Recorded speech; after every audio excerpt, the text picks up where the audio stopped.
Welcome to the J29 Podcast, hosting conversations with American pastors about how they engage politics and culture in their preaching, discipleship, and mentoring.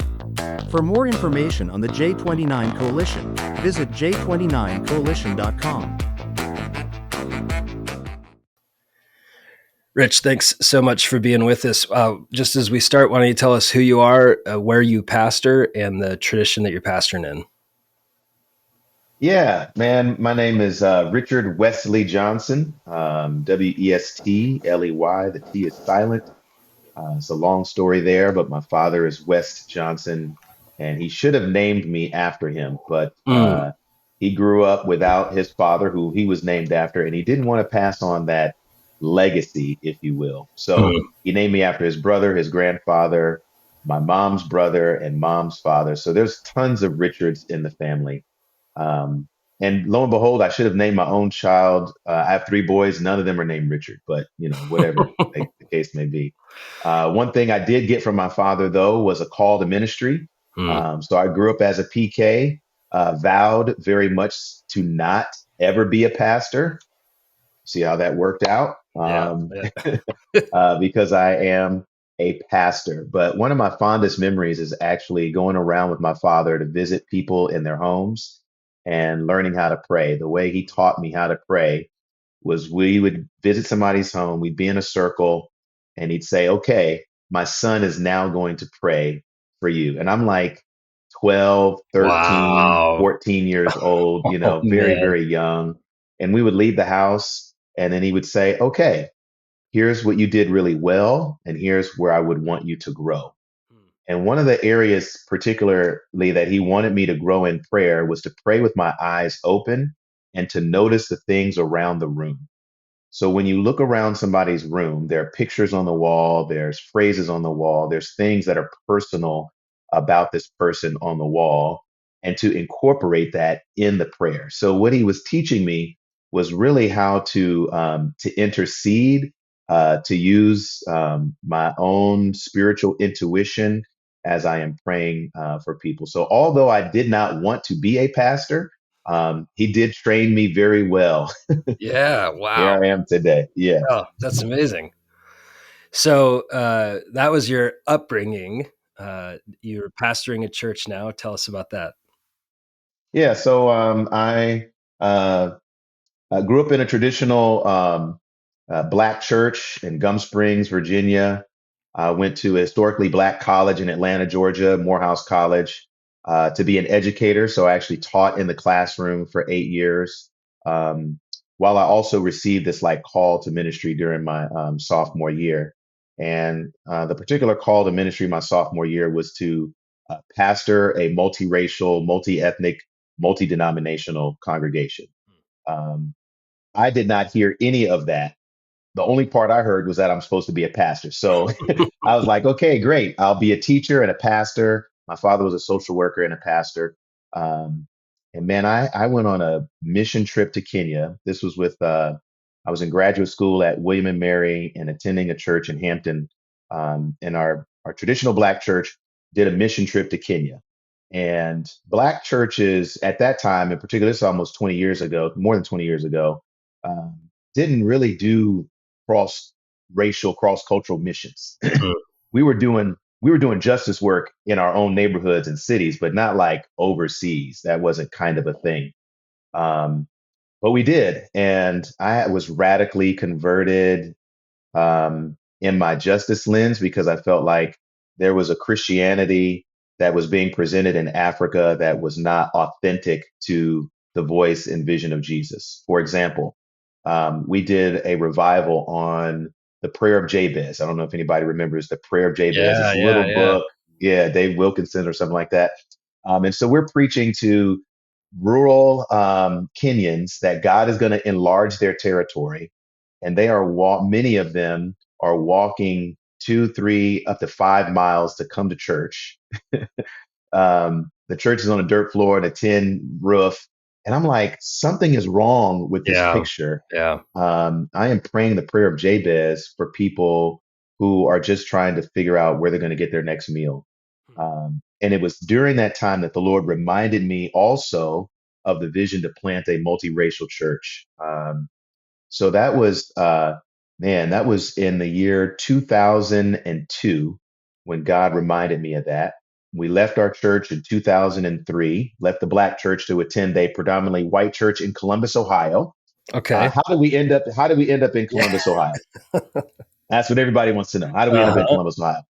Well, my wife's African American, and her parents were the first African American family to stay in this white church. So they lived in this Columbus area, a little town called Westerville, and they were the first black family to stick around in this church. So when they knew I was looking around at seminaries and places to go in this vision for a multiracial church, they said, "Well, come on up. We're trying to transition this 99% white congregation to a multiracial congregation, and maybe you could help us." Right. And it was like, sure, why Sure. not? Yeah. It's Yeah, easy. let's do Yeah. it. That's easy. And they want to plant churches too. It's like, okay, they want to plant churches. They want to be multiracial. That's what I want to do. So my wife and I moved in 2003 to come to Columbus, Ohio, and we were here for 8 years. I can tell you a little bit more about how challenging those 8 years were. But our church planted five congregations, all outside of the city, none of whom were justice oriented or multiracial. And I came to this church to plant. And I was like, okay, it's 8 years. Time's up. I got to go. And they were like, okay, we don't know how to do that. And so I said, well, can I find a denomination or somebody that can help me? And they blessed me, released me to go do that. It's a non-denominational church. And Dr. Michael Emerson wrote the book Divided by Faith. And I met with him once, and he said the most multiracial denomination is the Evangelical Covenant Church. They plant churches intentionally multiracial. They plant with people of color. They have sustainability greater than 80% after 3 to 5 years. And they've got a ton of people who would be great mentors, for me. Soon Chan Ra, Dr. Soon Chan Ra, who's now at Fuller, Ephraim Smith, who planted a multiracial church in Minneapolis. He's now in California. Harvey Carey, the list goes on and on. So I was like, covenant it is. Let's go. So 14 years ago, we joined the Evangelical Covenant Church and planted an intentionally multiracial church based out of Micah 6:8. That's our seed verse. What has the Lord required of you? And in fact, when we're oftentimes thinking about what is the response that we ought to take right now, we start with that question. What does the Lord require of us? What does the Lord require of you personally? And it's going to look different, but here are your three options: mercy, justice, or humility. Justice, mercy, and humility actually become pathways to answering the question, what does the Lord, require? So we started with that seed verse, with 30 people or so. I think two black families. All the white folks were like, "So you're our black friends, you two black families. You're all we got." And by God's grace, we've grown and just moved into our own building of December of 2024. Cool. So you're now in a building. You've got roots in the community. Mhm.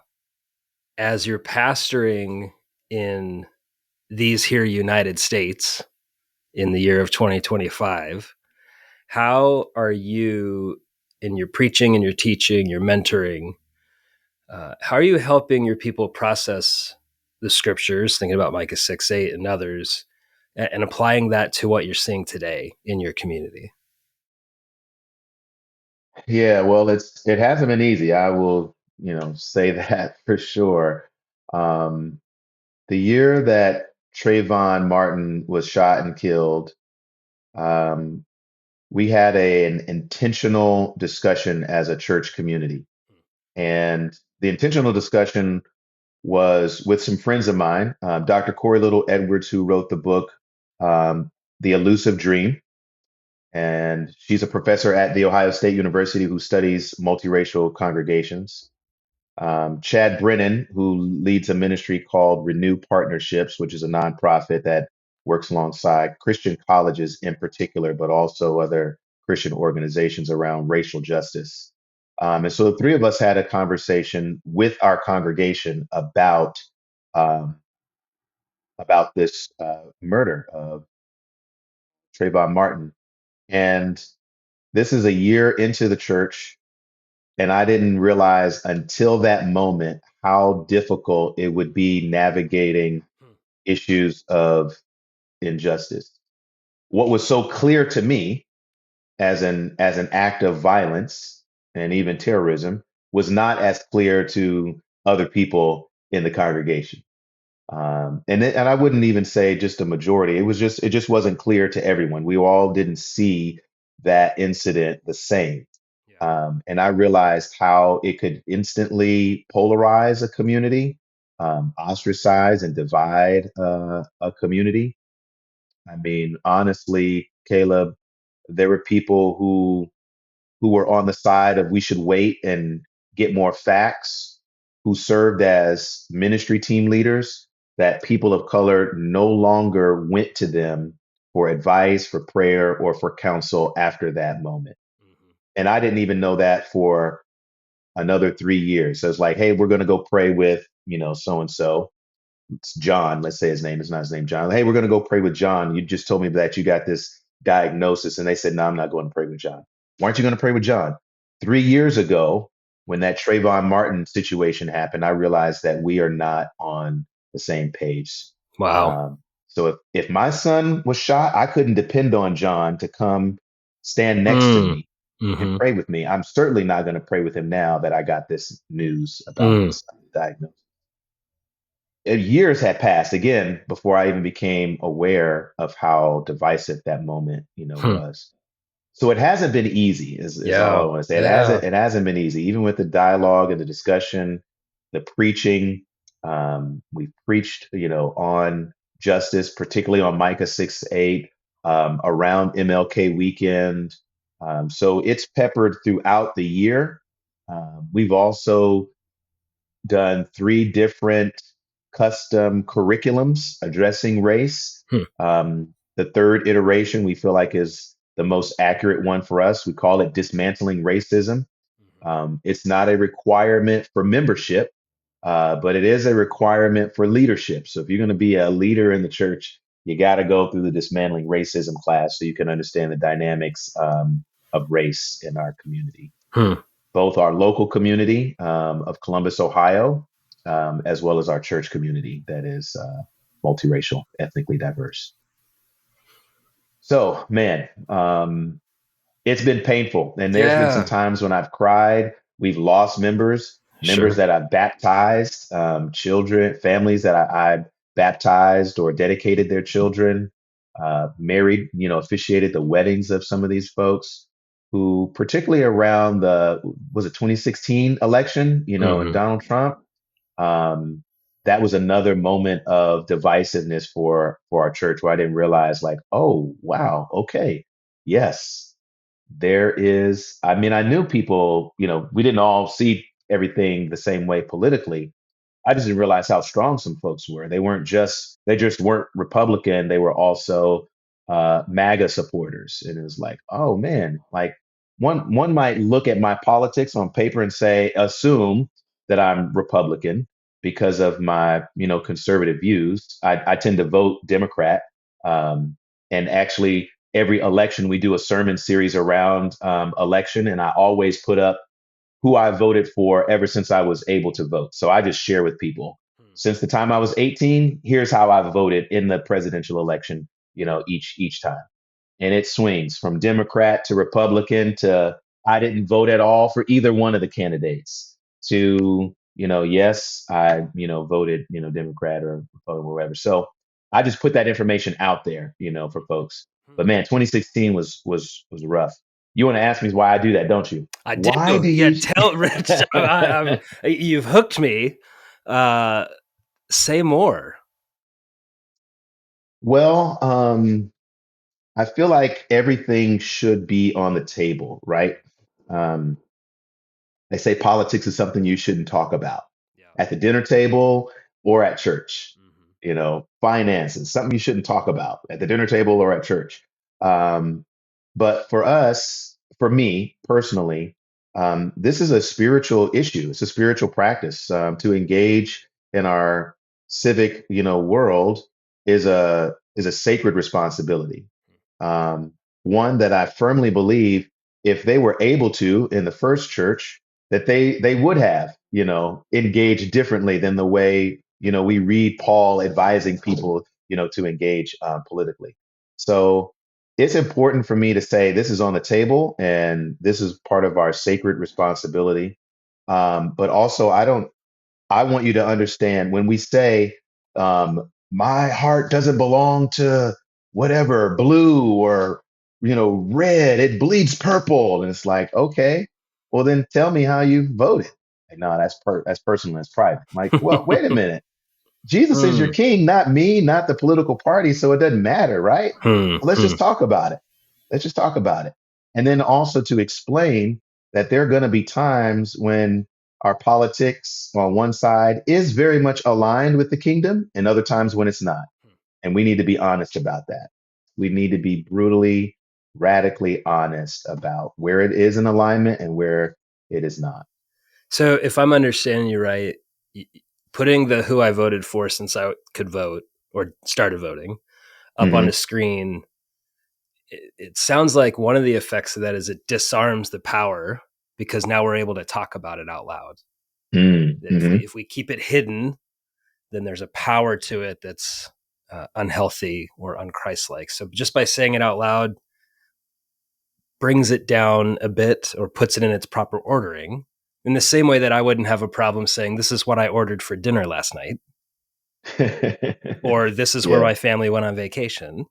Mm-hmm. This is who I Mm-hmm. voted for, and Mm-hmm. it brings Yeah. it down a notch. Huh? Right. I've never thought about it that way. Yeah. Now, do you put your annual household budget and spending up on the screen too?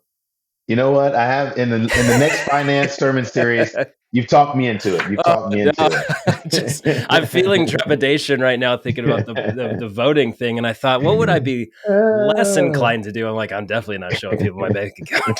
Oh man, goodness. Uh, yeah, yeah, I could yeah, also. Yeah, I was thinking about like, oh well, here's also how I parent my children. Here, look at this. It's like it yes. makes me feel vulnerable.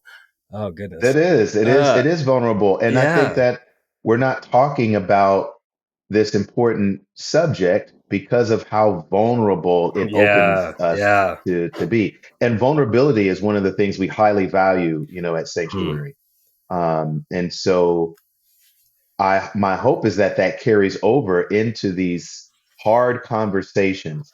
Yeah. I'm being very vulnerable with you here by letting you know who I voted for and why I didn't vote for the other, candidate, or why this issue is really important to me.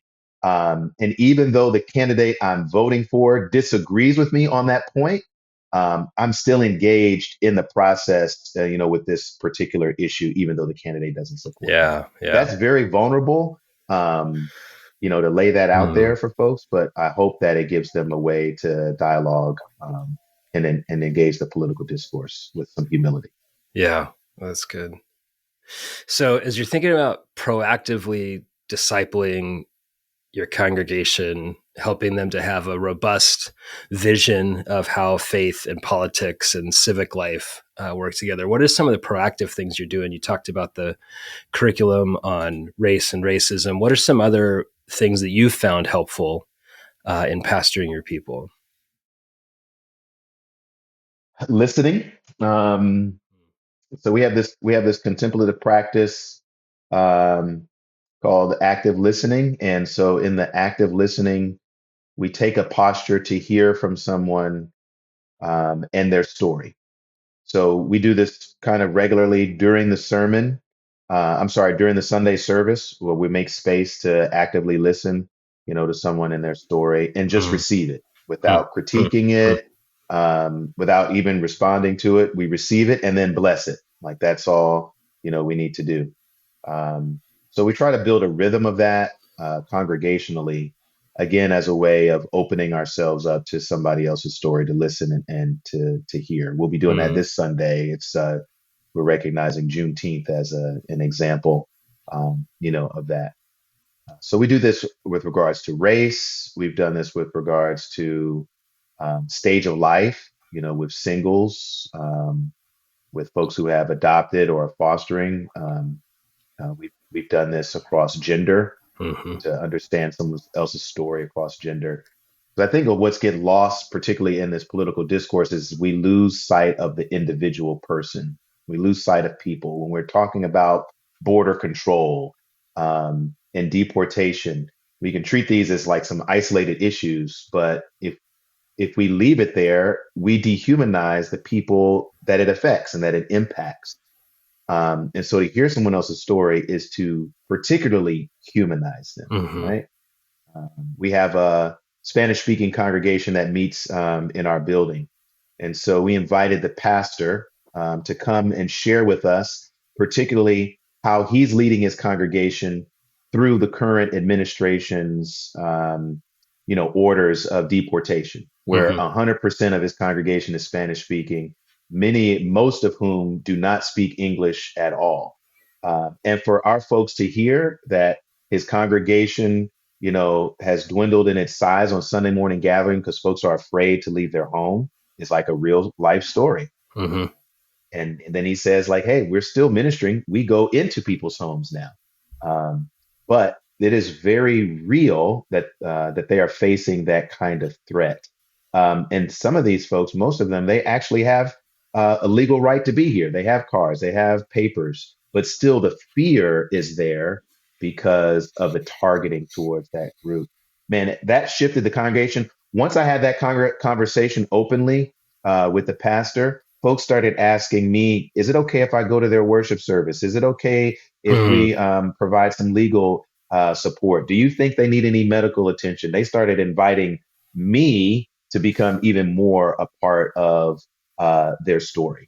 Mm. And it's when we hear the stories of people that it starts to really transform hearts. I could tell people all day, here are the policies and what we should do. And they're like Right. in one ear and out the other.